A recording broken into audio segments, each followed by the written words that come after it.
Here in my temple. Here in my shrine. Greetings, people, and welcome back to the Villainpedia. Today, let's have a look at Miraak, the secondary antagonist featured in the Elder Scrolls V Skyrim, and more specifically, the final DLC pack titled Dragonborn. Miraak is a mysterious dude, and a villain with an origin story that dates back to the early stages of recorded history and even before in the Elder Scrolls universe. So who was this guy?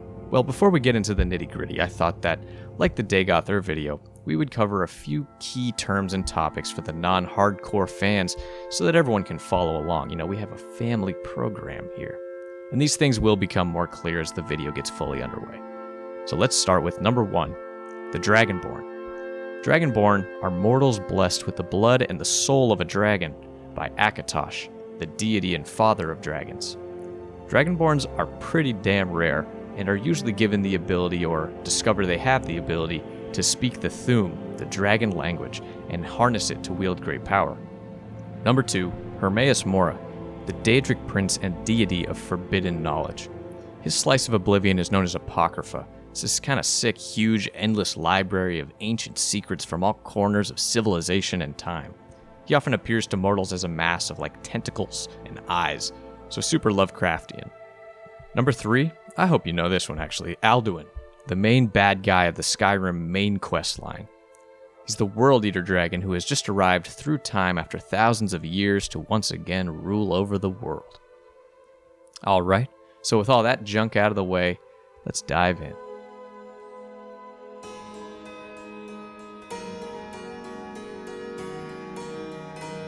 Miraak's story begins in the Merethic era, which is over 4,000 years before the events of Skyrim, and before any recorded history, period. Amongst the estimated 2,500 years that era alone spanned, there was a time where dragons ruled over mortals. It was at some point in there that Miraak, presumably a Nord, was serving and living as a dragon priest in the northeast of Skyrim in an area that is now the island of Solstheim. He was given the name Miraak, meaning allegiance guide, so he obviously was trusted, as a devout member of the dragon cult. But at some point in time, Miraak grew a little restless. Miraak desired more. He sought out Hermaeus Mora, hungry for more knowledge and definitely more power, interested in possibly trading one master for another. Through the use of one black book, which we will come back to later, Miraak was face to face with the Daedric prince. Now Hermaeus Mora, knowing Miraak to be a Dragonborn, in fact to be the very first ever Dragonborn, offered Miraak become his champion, and thus granted him the knowledge of his dragon blood and his ability to use the Thu'um, or dragon language, to bend dragons to his will. Also, awakening in him his innate power of absorbing their souls for himself. Miraak gladly wielded his newfound knowledge on the dragons who had ruled over him and just went ham. He killed dozens of dragons, though possibly even many more, close to 100. Miraak also had assembled some of his boys around him, other dragon priests Azudal, Dukan, and Zakrisos. Miraak dubbed them the Acolyte Priests. Now, in regards to Miraak being the first ever Dragonborn, it's thought that Akatosh actually bestowed this power upon Miraak. He was not actually born a Dragonborn. This was perhaps to quell the dragons and deal with Alduin, as Alduin, meanwhile, had turned his back on his duty to devour the world and started anew, and instead decided to conquer it. Or perhaps, Hermaeus Mora was pulling all these strings of Dragonborn and Destiny and simply wished to create a super powerful plaything that would be in service of him. Either could be the case, depending on your point of view. At any rate, during the ensuing conflict, the Dragon War, mortals and dragons fought for supremacy over the world. Nordic heroes of legend, like Hakon One-Eye and his lads, tracked down Miraak and pleaded with him to use his dragon blood to help them kill Alduin and end the war. But Miraak pretty much said, "Nah, I'm good," and left humanity to fend for itself. Miraak felt that, if he wanted to and it benefited him, he could kill Alduin someday. So even 4,000 years ago, Miraak had this cocky attitude that really fitting for a villain like him. In Nordic legend, Miraak is remembered as the traitor, referencing turning his back on his kin. But there was another dragon priest, Valak, remembered as the jailer. So Valak, still loyal to the dragons at the time, was the one who discovered that Miraak had been engaging with Hermaeus Mora and confronted him. They must have had like a Dragon Ball Z level duel because the sheer force of their one-on-one fight ripped what became the island of Solstheim from the mainland of Skyrim. Valak actually defeated Miraak, but before he could finish the job and kill him, Hermaeus Mora plucked him out of existence and stashed him in Apocrypha. Or maybe Miraak slid into the Black Book to hide right before death, depending on who you ask. Miraak's temple was then burned down by the dragons, and Valak was tasked with ruling over Solstheim and making sure Miraak stayed wherever the hell he was, earning him that title, the Jailer. Entire ages passed, and Miraak shifted into legend. But the dude was very much alive, bound almost as a prisoner outside of time by Hermaeus Mora in Apocrypha. He was stuck there, reading and learning all he could about the arcane arts and the histories of the world. What he wanted was to escape, re-establish himself as the first true Dragonborn, or in some way reach into the material plane. And in the Fourth Era, during the events of Skyrim, it's exactly what he finally did. I want to briefly take this moment to just touch on something very key in Elder Scrolls games, and especially Skyrim, and that is the sense of prophecy. So it's foretold in the prophecy of the Dragonborn, part of what we see depicted in Alduin's Wall, that it would be the very last Dragonborn, the player character, who will finally slay Alduin and bring an end to the threat of the World Eater.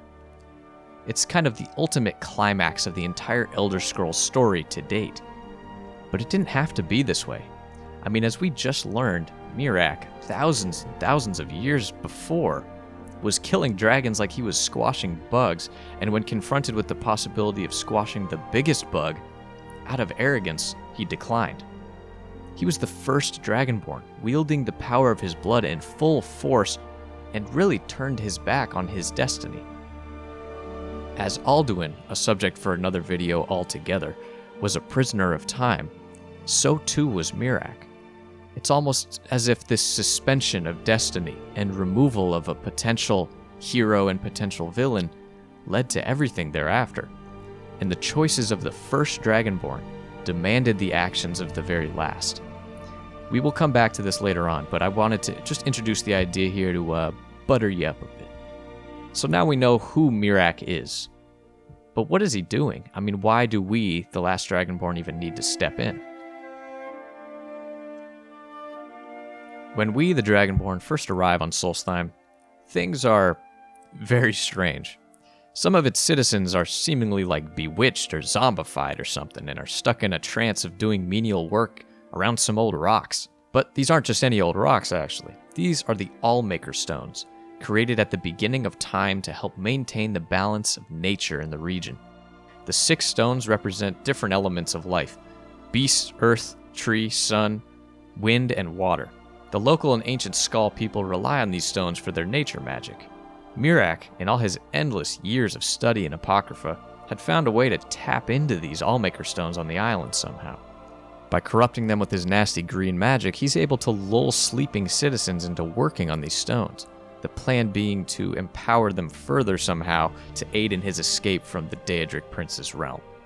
So there are your unconscious supporters of Miraak, but there's also totally lucid and willing people who have formed a sort of cult around the legend of Miraak, who've been communing with him as well. And those are actually the buttheads who will first alert you to his presence by kind of jumping you. So Miraak has followers both sleeping and awake. But he's still stuck in Apocrypha, right? I mean, what can he really do? Well, it seems that he has begun to bust out.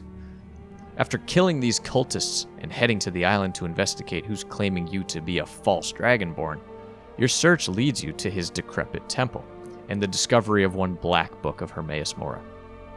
These black books are a major key in Miraak's tale. They were made by the man himself, Hermaeus Mora. They hold forbidden and dangerous knowledge that will capture the mind of a mortal and transport them to Apocrypha. When we first find this book and casually flip it open for some light reading, we find ourselves face to face with Miraak.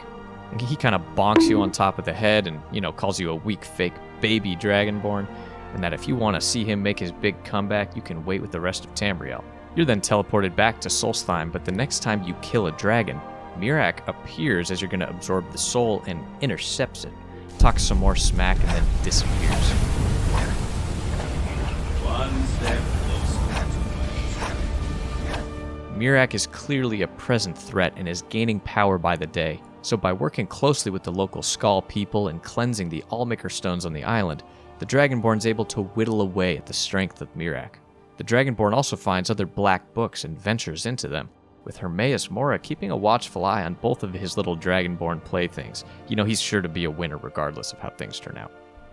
And at the climax of the questline, the first and last Dragonborn meet at the summit of Apocrypha. Miraak is indeed powerful. He's created his very own shout, if you can call it a shout, to bend the will of the dragons and use them as mounts and pets.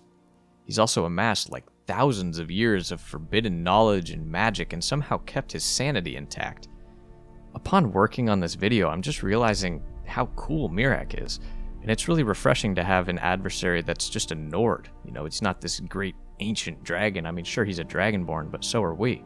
At any rate, now that we know who Miraak is, how he's stirring up trouble, why does he fail? What's his legacy as a villain?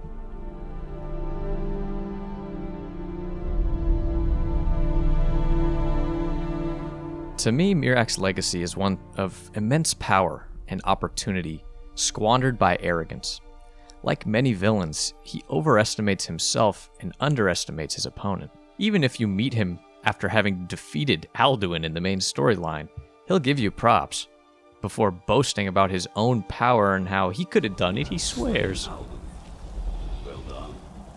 I could have slain him myself back when I walked the earth. But I chose a different path. But let's fall back to the bit about prophecies. Now I know this is weird, but bear with me and listen to this. A chosen one turns his back on destiny and his kin for selfish reasons. He refuses his master and turns on his order, finding comfort in a new master who promises great power. He is then defeated by an old colleague and one still loyal to the order. I know it sounds goofy, but I think the similarities are rather striking just in terms of origin story material. Miraak even has a sort of robotic monotone voice and wears a mask. Of course, the key difference here is that Miraak does not redeem himself. This is the life that he has chosen, a path that led to imprisonment and eventually death at the hands of his master. Because when Miraak is finally defeated, it's Hermaeus Mora who delivers the final blow with a nice tentacle through the torso. But it's not until he's face to face with the last Dragonborn that he realizes the corner that he's really backed into. Hermaeus Mora means to replace him with this new shiny Dragonborn, and the last Dragonborn means to kill him to bring an end to his treachery on the island. I would definitely, in a future video, love to dive deeper into Hermaeus Mora and his intentions with Miraak and the last Dragonborn, so let me know if that's something that would interest you at all. But in the end, Miraak was really meant to be replaced. He turned his back on destiny, and although it took 4,000 years, his replacement eventually showed up to kind of remove him from the equation and clean up his mess. Unlike our last Elder Scrolls villain entry, I don't find Miraak to be tragically villainous at all, but more selfishly villainous. He truly doesn't care about anyone but himself and his own legend and reputation, so it's no surprise that he's pretty easily manipulated and used to his own demise. And to reiterate, I think he deserved a much bigger role in the main questline of the game. What if he was the penultimate boss, a loose thread of time that needed cleaning up before we could fulfill the prophecy with Alduin? At any rate, Miraak has a fascinating story and is one of the more interesting characters in all of Skyrim. Thank you so much for watching this video. Who's a villain you would like to see next in the Villainpedia? I personally would love to look at some Dark Souls bad guys and bosses, but let me know down in the comments and subscribe for more stuff. Until next time, peace.